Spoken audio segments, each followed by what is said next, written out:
need to become? Who is it that I need to be?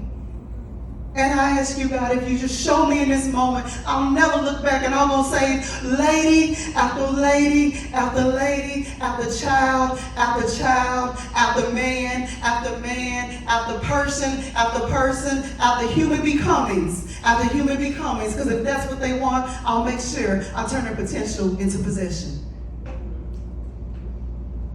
And so when I looked around and I said, how do you get to a point where you have so many people surrounded around you, yet you feel so alone?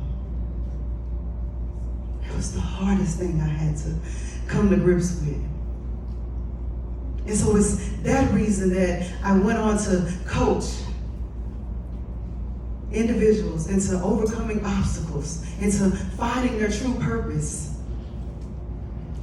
into removing and overcoming limiting beliefs, and to have a sustainable well-being that is suitable for them in their choice based off their soul, because it's the soul that drives us.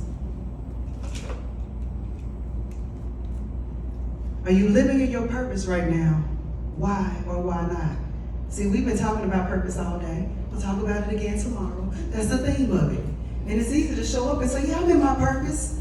But let me tell you what hurts. Y'all know what hurts? See, the thing about being black women is that what my sister talked about with imposter syndrome. We're going to go get the credentials. We're going to go get the learning. We're going to go get all of that. And we're still going to walk in the room and show up half empty. Self-doubting who we are. And looking for validation from people who can't give it to us. And so guess what that does? That loops us. Yes. We stay in these loops. I don't know if I should jump. I don't know if I should jump, Dr. Jamil. I don't know. I'm scared right now, but I can't tell them I'm scared because I can't show up the way I think they think I should be.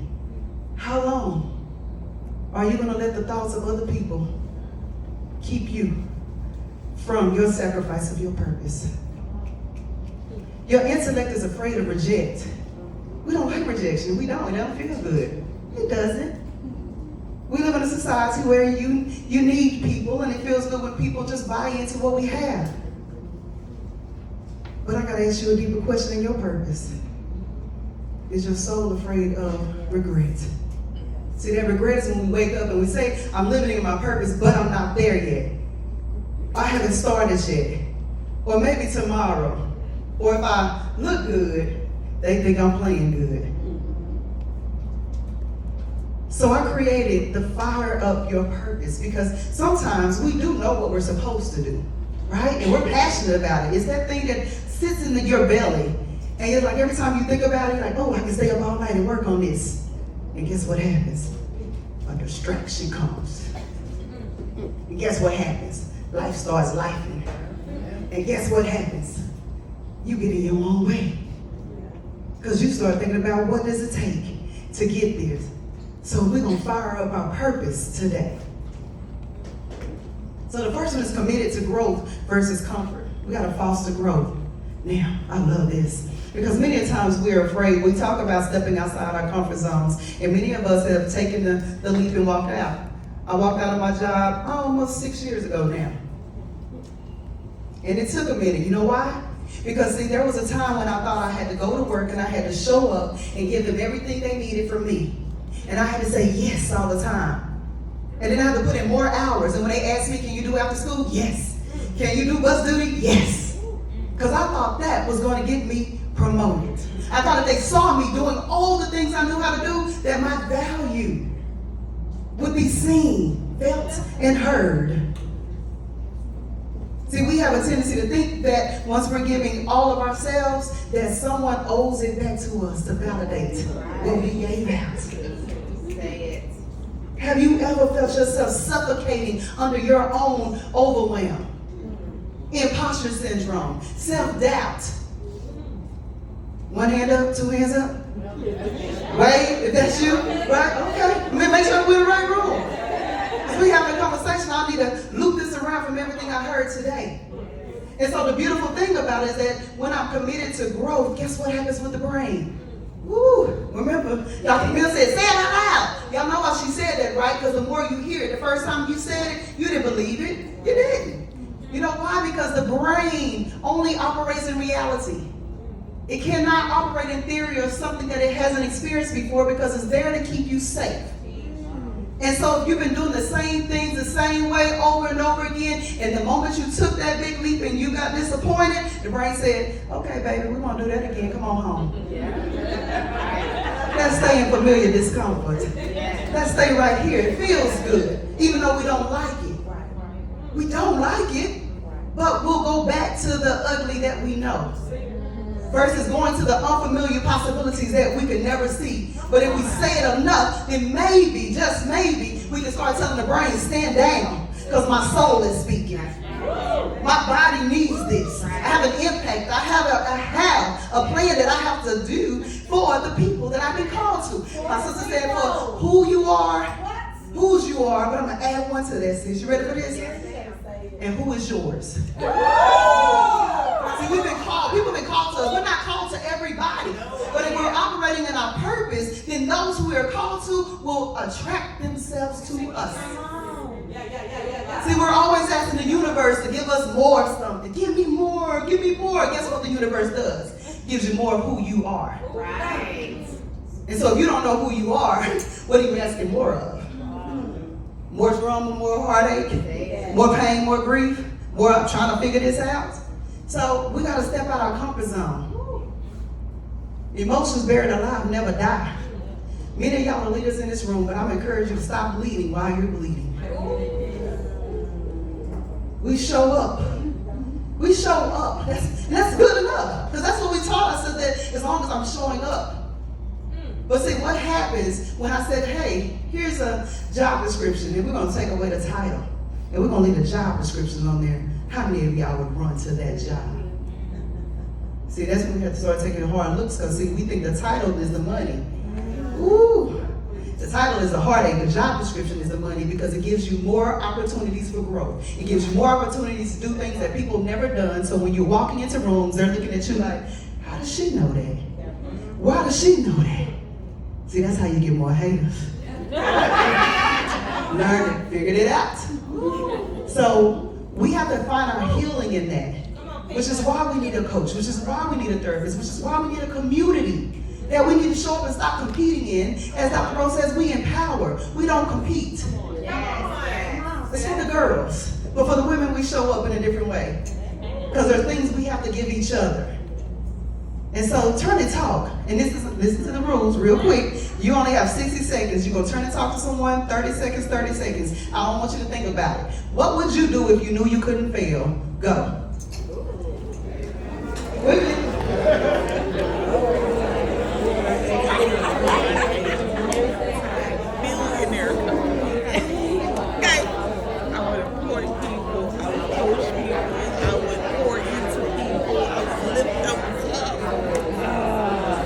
It would be going down. I think that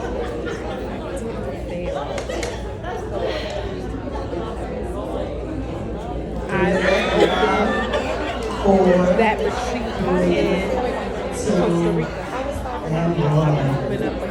Welcome back. Thank you, partner. Thank you, partner.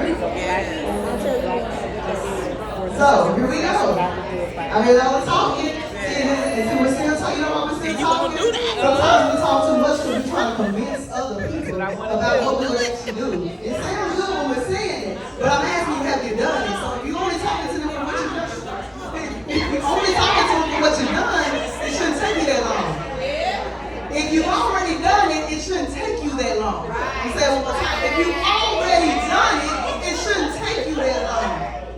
So there are things that lets me know that through the conversation, and they're good conversations. I'm not trying to say that y'all didn't have them, so don't beat me about it. But I'm saying that because it's things that we've been taught to do it. Right? Like the more I talk, the more people may understand me, so I look confident. And so if I look confident, then it may look like I'm competent. Yeah, y'all gonna get that in just a minute. I'm gonna come back to that. So shout out, what would you do if you knew you couldn't fail?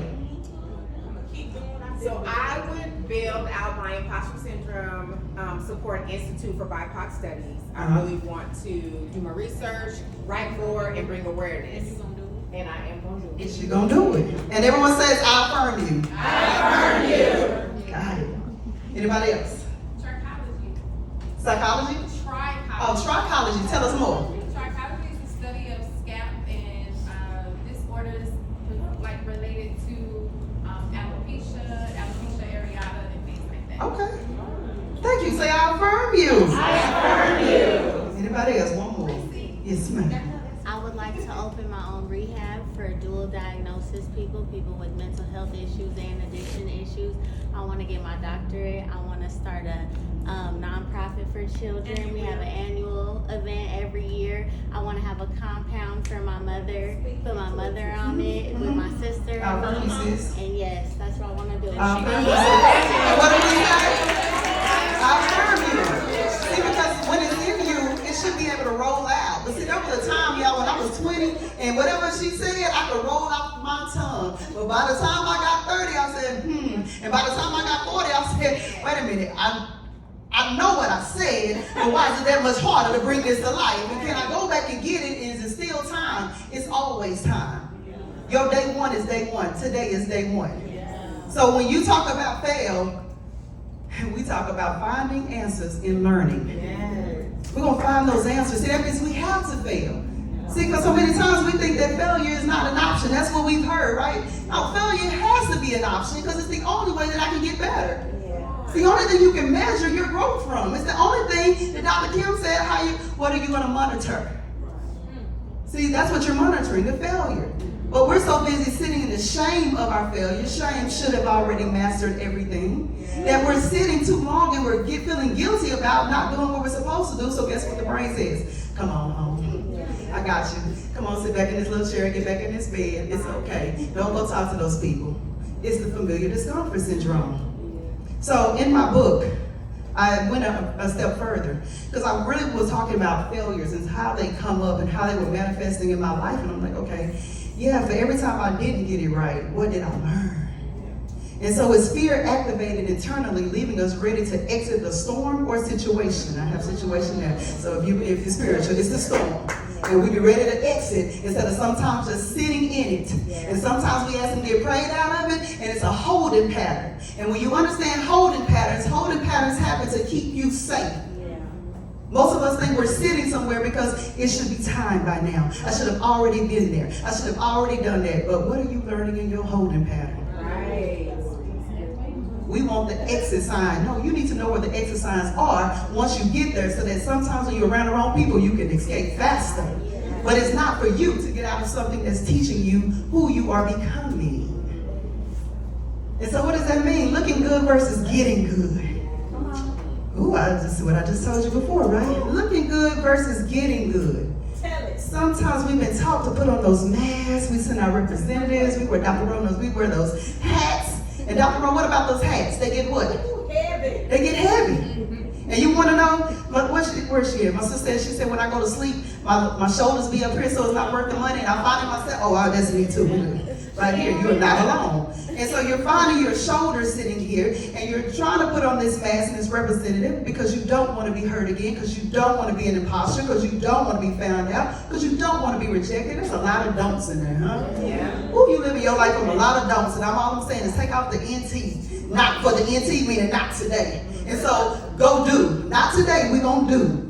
So what if you did more of doing instead of the don'ting, and where would you find yourself? Because see, here's the thing about competence. The moment you want to start getting good and not looking good, because looking good is really, it's delusional. It is. It is. I'm sorry. I think I look good today, but I think what you don't understand is that it's who I am inside that brings all of this alive. And so whether I had it or I didn't have it, I'm going to step in. Because see, what happens is in the moment that I need to get competent, then I have to look bad. See, we've been programmed because see, looking good or looking bad rather comes with a consequence. It's been reinforced. On our jobs, when we were growing up, anything we did bad that didn't represent your mama's name, guess what? There was a consequence for it. So how do we get out of the consequence and how do we move into competence? Because many times we're soliciting to confident people. But if you know what confidence has in front of it, that's C-O-N, it's a con. And so you can probably saying, well, Dr. D, how you know? I mean, I think I'm confident. I think I get up every day. I can tell myself who I am and where I'm going and what's happening. And all I'm saying in this space is, you sit with yourself, sis. I'm not there. You still talking to me. See, when you are, I just see it when you move through a room. When you are, I just see it when you say, I'm about to make my dream come true. Because in order to get more competence, you have to have more bad-looking moments. And so many a times we've been taught, and this is real, right? I had to sit with this myself. We'll go get another degree, go get another certification. We'll go learn, right? Like I need more capacity. I need more competence. But the reality, y'all, is that in order to get more competence, to build more capacity, you gotta do more of the stuff you don't like doing. It's the only way it happens. If you're scared of public speaking, then guess what you need to do? Take this mic and do more of it. And do more of it. You don't need to go take another speaking class. It's not gonna get you there because you're still not in front of the people that you need to be in front of. Okay? So, conviction over convenience. I told you so many times we get to a space, and when you get burnt out, and this is my story, when you get burnt out, you start moving into a space where you will want to take the shortcut. And when I say take the shortcut, it's because, again, you're still looking for a magic formula. You know how those things show up on Facebook, and you click on one, they're like, oh, if you're trying to be a coach, if you click here, we'll show you the secret formula of how to get more people in your business and get the funnels. And then you're like, okay, I'm gonna pay for that too. And then you see another one right after it. Oh, and I'm gonna show you how to market it, and I'm gonna show you how to put your program together. And you're like, oh Lord, okay, ooh, I'm gonna do that. And guess what happens when you get on there? You don't do it. You know why you don't do it? Anybody know why you don't do it? You don't do it because the moment you see it, remember, I love her 6M. That was right on time. If you didn't plan for you to be successful through it, you're not going to be successful through it. Getting the information doesn't make you more competent. It just makes you look more confident that now when I actually get you on a one-on-one as a client, I'm starting to say, oh, I think if they sold me, confidence because I sure don't get competence. And then guess what happens out of there? Boop, imposter syndrome. So if you have your craft, spend time in learning who you are and how you deliver it to the world. Now, I did tell y'all this. I have awareness, acknowledgement, and action. That is my coaching model. So I'm just putting little examples up there because, again, the first part to change is that you have to be aware that it's happening. And a lot of times the brain lives in awareness. But then when you're acknowledging something, it's like having that breakthrough. That breakthrough says, I have to be irritated. I'm tired. I don't want to do this no more. Then I have to make a declaration. See, we've been taught affirmations, but before you can get to the affirmation, you need to make a declaration that I'm not going to do this thing again, right? I'm not going to take that man back. I'm not going to find people who don't serve me. I'm not going to show up and let my bank account look the way it looks when I have the ability to be more thoughtful in what I spend. Leave them there. Leave them there. It's a declaration. And then after that, you got to get to surrendered action. That's when you're sick and tired of being sick and tired like she was in this parking lot. You know what I'm talking about, right? What's her name? She said, yeah, I just want my name, baby. I just want my name. I'm sick and tired of being sick and tired. And she surrendered. And the moment she surrendered, she was able to remove herself from years of trauma and abuse in that one moment. So, are you convicted? Uh-oh, go back the wrong way. Okay. So, temporary confusion is a situation. Long-term confusion is a strategy. Make sense? You gotta sit with it. Sometimes you gotta sit with it a little longer. Sit with it. You'll get it on the way home if you don't have it now. Because we'll stay there and we'll say, okay, I think I know what I need to do. And then when you come back and here we go 10 years later, you're like, well, I could have, I think I'm still doing that. And people ask you, well, what you doing? Well, I'm just waiting on the resources. I'm waiting for the Lord to deliver. I'm waiting for everything. Well, wait a minute. The longer you stay there, it becomes a strategy. Because guess what the brain says? Come on, Mom, we're not doing it. I'm going to keep you safe. Tell you, the brain is real. You got to love it. So serving from your overflow, energizing your well-being. Now, How many of y'all go to work every day and you said, "Ooh, I'm fired up. I'm fired up. Drive on the parking lot. It's gonna be a great day today. I did my prayer room. I did my workouts. We got my lunch. I did my own lunch today too. It's gonna be a great day." As soon as you hit that door, bloop, bloop, bloop, something happened. You got an email. Somebody didn't show up for work. Teachers not doing what they're supposed to do. Kids just doing what kids do when teachers not doing what they're supposed to do. Oh, God said it, I did. And so in the moments that is happening, you're like, wait a minute, but I had this day planned. And so when I said where I'm serving from, I'm like, okay, I gotta go tell the teachers. I gotta go answer the email. I gotta go talk to my boss. I gotta go make my boss look good because my boss is mad too. You just did all these things, and guess what happened in your cup? It depleted. It depleted. Ooh, let's talk about that. Now, let's see. You started your day out with a what? Half full. Half full, right? And so by the time the day went over, you just started pouring more and more and more out. And by the end of that day, or by the end of that month, or by the end of the semester, or the end of the school year, you sitting right here, and guess what you feel like? Tired, empty, burnt out. You ready to do what? Quit. You ready to quit. Not only quit the job, quit your family, quit your friends, quit the bills. Just cut the lights off, Lord. I mean, I don't know what to do in this moment. And this is where we sit. Well, guess what? I told you.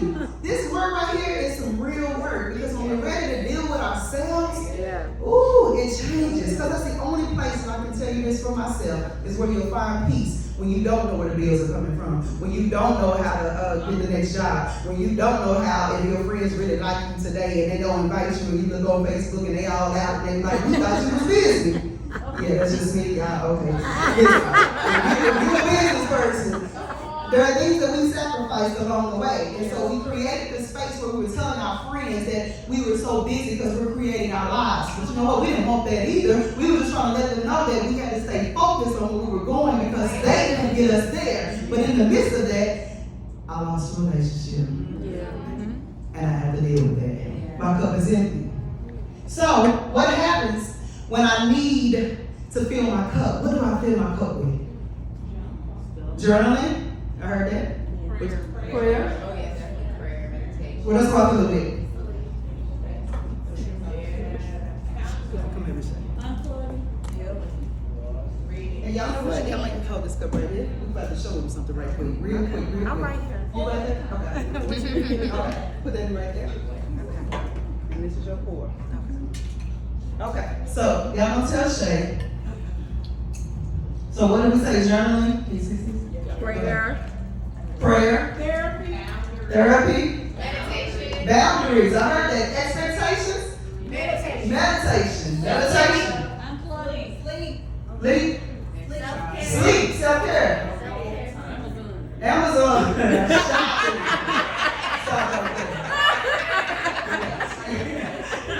I don't know what I don't know what your budget and your goals look like, and I don't know what you're praying for, but I don't want you to do that out of habit because that's addictive. But I'm feeding something to get something.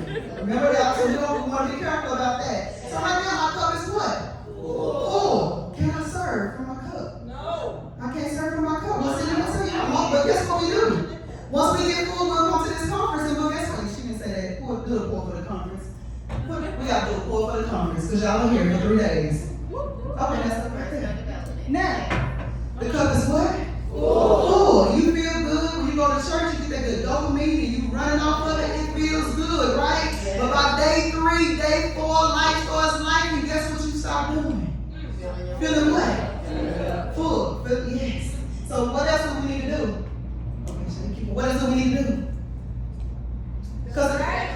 Strategize. So I need a coach.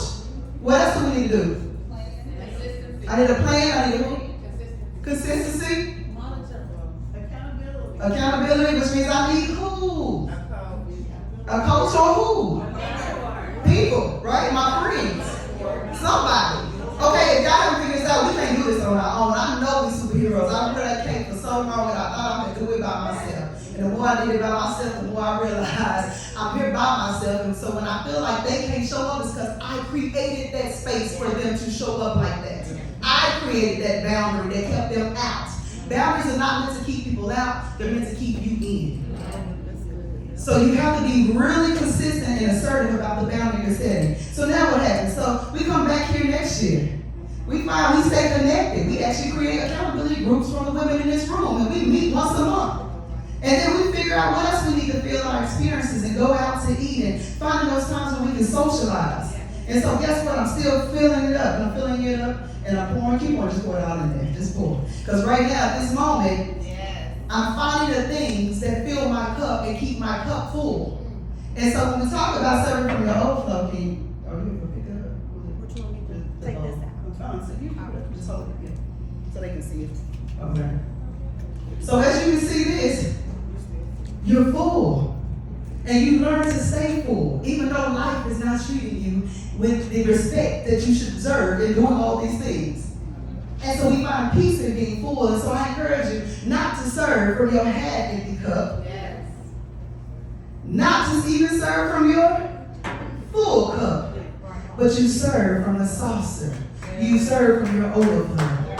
Because that's what you give people. You gotta learn to keep things for yourself, or you'll burn yourself out if you don't have it all done, and you'll start this over and over and over, and the mind will send you back and say, come on home. We're gonna keep you safe and forbidden discomfort. Y'all got that? Yeah. So thank you. You're welcome.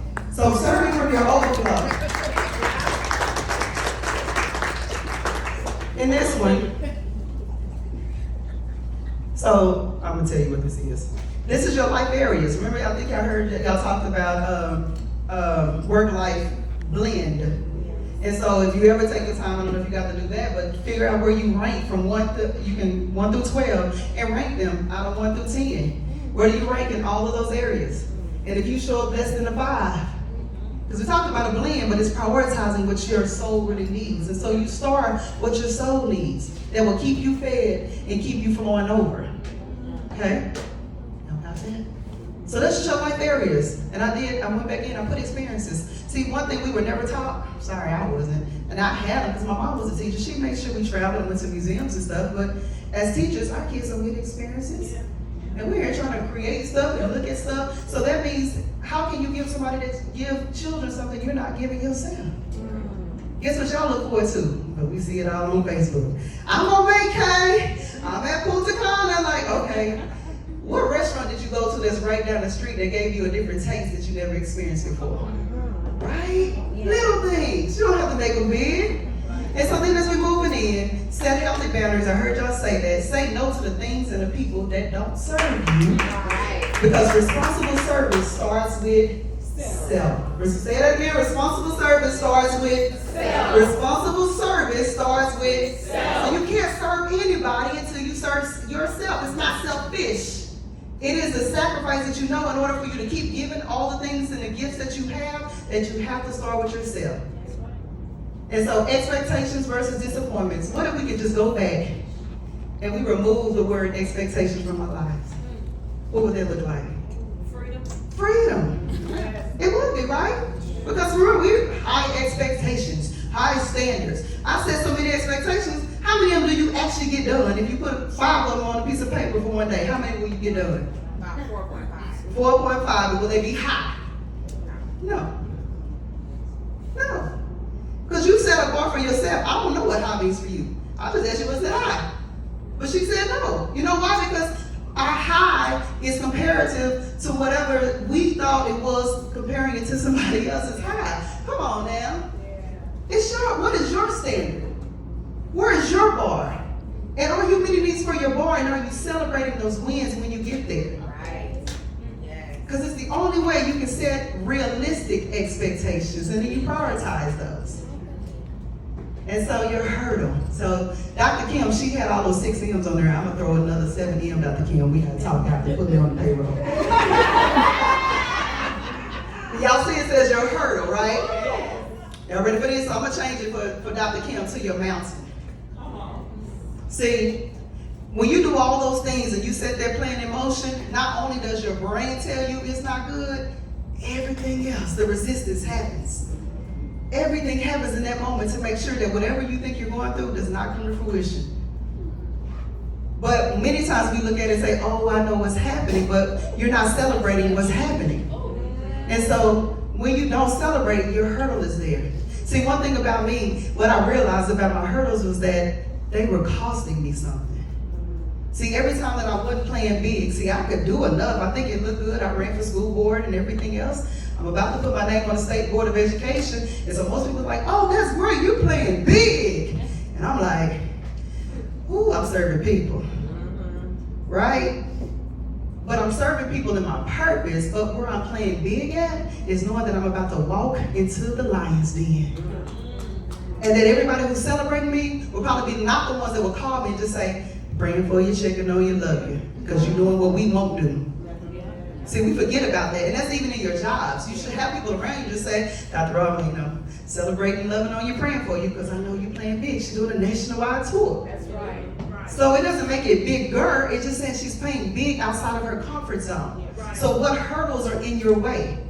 So I had a hurdle that I would not get over because I realized that back in the day I heard my mom and dad have an argument about us not being enough. Not enough? Well, Daddy, what do you mean? And then I had to realize that 40 years later, why I wasn't married, why I wasn't in healthy relationships, because I realized in that moment that the hurdle said, if your daddy thought you weren't enough, how can you be enough for anybody else?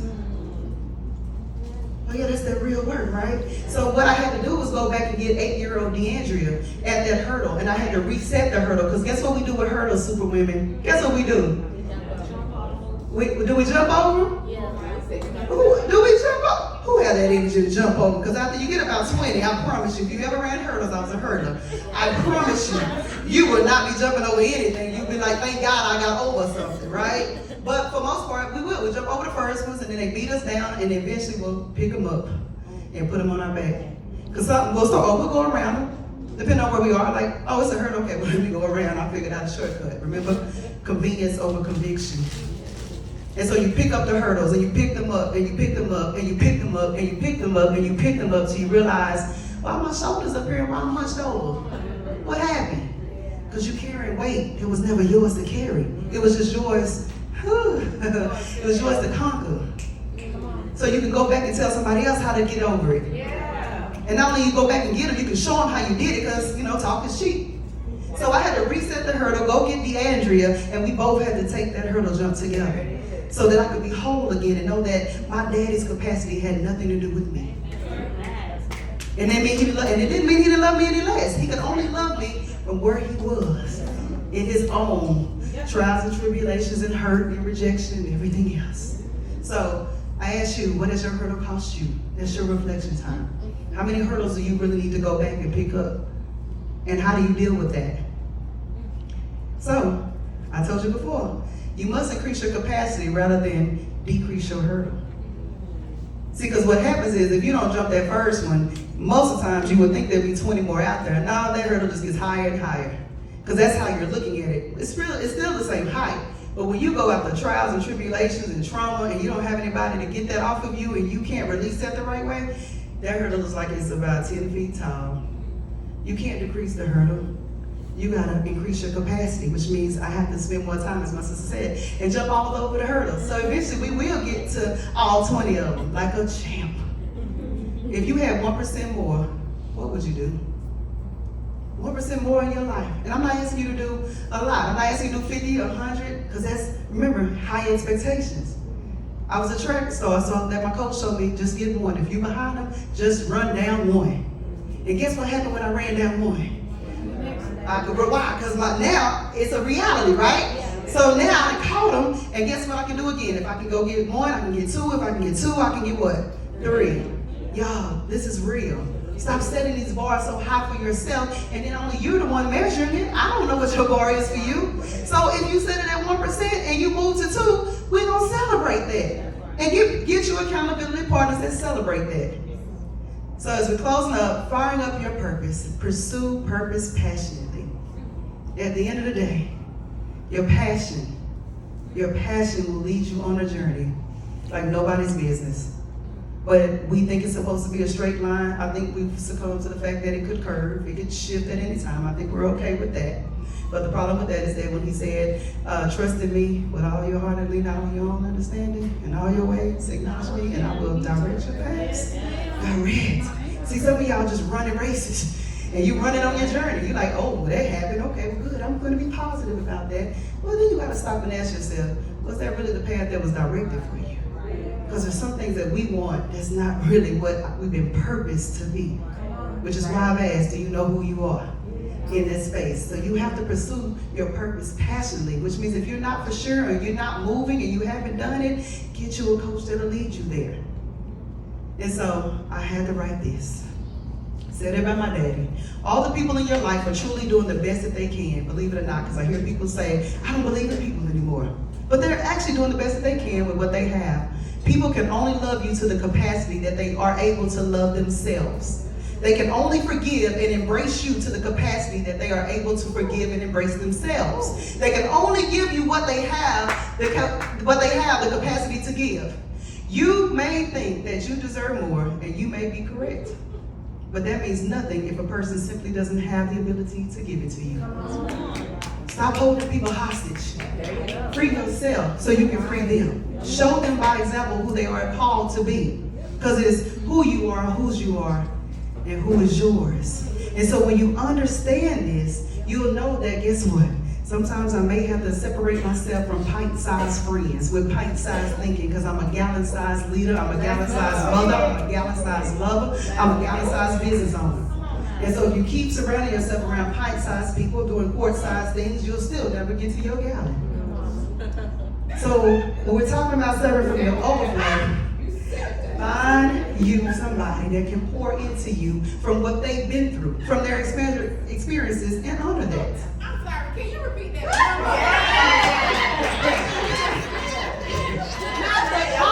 Your pint. So you're a gallon-sized leader. Get away from the pint-sized people who are doing quart-sized things because they still won't add up to your gallon. That's math. I was a math teacher too. So in order for you to build capacity, you got to do more of the thing you don't like. So that's already part of your overflow. Surround yourself around people who are pouring back into you the way they can and not taking from you, because you can pour into a pint, but it's only so much you can pour into them. But it's only so much that they can what? Hold. So they can handle. And it's not up to you to decide how much they can handle. It's you understanding where they are and meeting them where they are, but taking a rest, because responsible service starts with self, and serving yourself with what you can't give them and what they don't have the capacity right now to have. So last but not least, your passion is your power. Your purpose is your compass. Your journey is your strength. Embrace them all with confidence and grace, because that's what we're here for. The journey is given to all of us, and we all have the ability to show up the way we want to show up, not compared to other people, but in celebratory of people together. And so remember, the haters only hate up, as the arrows they form can only shoot up. Don't leave potential in your casket. Some of y'all gonna get this on the way home. See, when haters in your life and the arrows form, they say they won't prosper, but they still can go off. They're just not gonna hit you, but they have to go up. Shooting an arrow to the ground, and who they shooting at? They're shooting at the ground. They're shooting up, so that means you're shooting up. That means you're doing what you're supposed to do the right way and the way you've been called to do it. And so I will invite you to enter to win a free coaching session with me. And I thank you for this time. So remember, people are waiting, they are watching, and they are wanting you to be your absolute best, because then you show them what's possible. Thank you.